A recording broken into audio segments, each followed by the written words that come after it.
Assalamualaikum warahmatullahi wabarakatuh. Perkenalkan, nama saya Hasbullah dari kelas manajemen 224C. Sini saya akan memaparkan materi mengenai pajak penghasilan pasal 26. Pajak penghasilan pasal 26 adalah pajak yang dikenakan atas penghasilan yang diterima oleh wajib pajak luar negeri dari sumber penghasilan yang berada di Indonesia, selain yang menjalankan usaha atau melakukan kegiatan melalui bentuk usaha tetap di Indonesia. Berikut beberapa materi yang meliputi pajak penghasilan pasal 26, yaitu yang pertama ada objek pajak. Penghasilan yang dikenakan PPh pasal 26 meliputi dividen, yaitu pembagian keuntungan kepada pemegang saham. Kemudian bunga, imbalan atas penggunaan uang atau piutang. Kemudian ada royalty, yaitu pembayaran atas penggunaan hak kekayaan intelektual. Kemudian ada sewa, yaitu pembayaran atas penggunaan harta, baik bergerak maupun tidak bergerak. Kemudian ada imbalan jasa, pembayaran atas jasa yang dilakukan di Indonesia, termasuk jasa teknik, manajemen, dan konsultan. Kemudian yang terakhir penghasilan lainnya. Penghasilan lain yang diterima dari Indonesia yang tidak termasuk dalam kategori di atas, seperti hadiah dan penghargaan. Kemudian ada subjek pajak. Subjek pajak PPh pasal 26 adalah wajib pajak luar negeri yang menerima penghasilan dari Indonesia, baik berupa orang pribadi maupun badan usaha yang tidak mempunyai bentuk usaha tetap di Indonesia. Kemudian ada tarif pajak. Tarif PPh pasal 26 umumnya adalah 20% dari jumlah bruto penghasilan. Namun, tarif ini bisa berbeda jika terdapat perjanjian penghindaran pajak berganda atau P3B antara Indonesia dengan negara domisili wajib pajak luar negeri yang mengatur tarif khusus.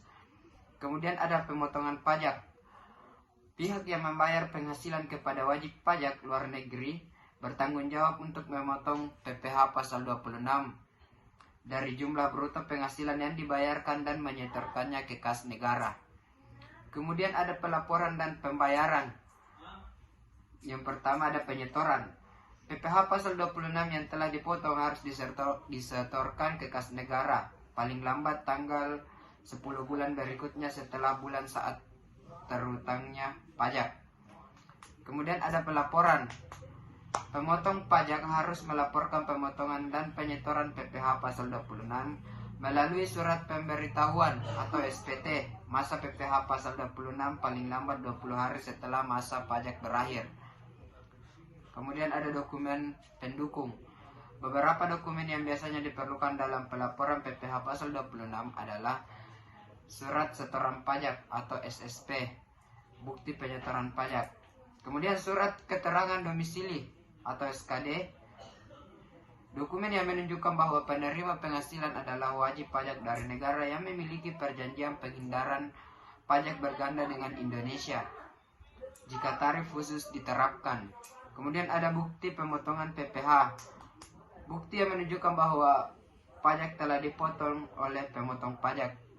Kemudian ada ketentuan khusus. Yang pertama, perjanjian penghindaran pajak berganda atau P3B. Jika wajib pajak luar negeri berasal dari negara yang memiliki perjanjian penghindaran pajak berganda di Indonesia, maka tarif pajak bisa berbeda dari tarif umum 20%, yaitu tarif yang lebih rendah dapat diterapkan sesuai ketentuan P3B. Kemudian ada sanksi. Keterlambatan dalam penyetoran atau pelaporan PPh pasal 26 dapat dikenakan sanksi administrasi berupa denda dan bunga sesuai dengan ketentuan perpajakan yang berlaku. Kemudian yang terakhir,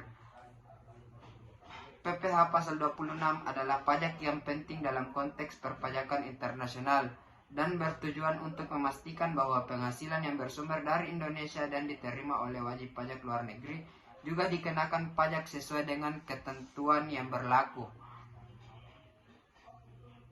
Perusahaan dan entitas yang melakukan transaksi lintas negara perlu memahami ketentuan ini untuk memastikan kepatuhan terhadap aturan perpajakan Indonesia. Baiklah, itulah tadi materi yang dapat saya paparkan. Lebih dan kurangnya mohon dimaafkan. Assalamualaikum warahmatullahi wabarakatuh.